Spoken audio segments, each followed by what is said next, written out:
COVID gave us opportunity to think outside the box. How did you guys starting this business match happening?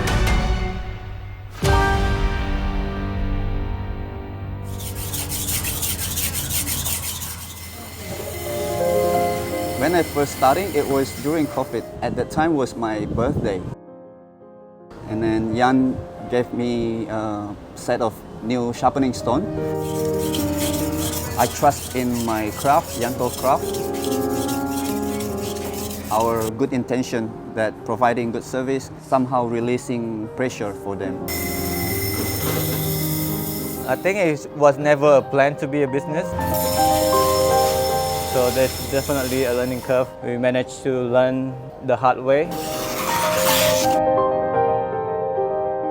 From the birthday gift become a business.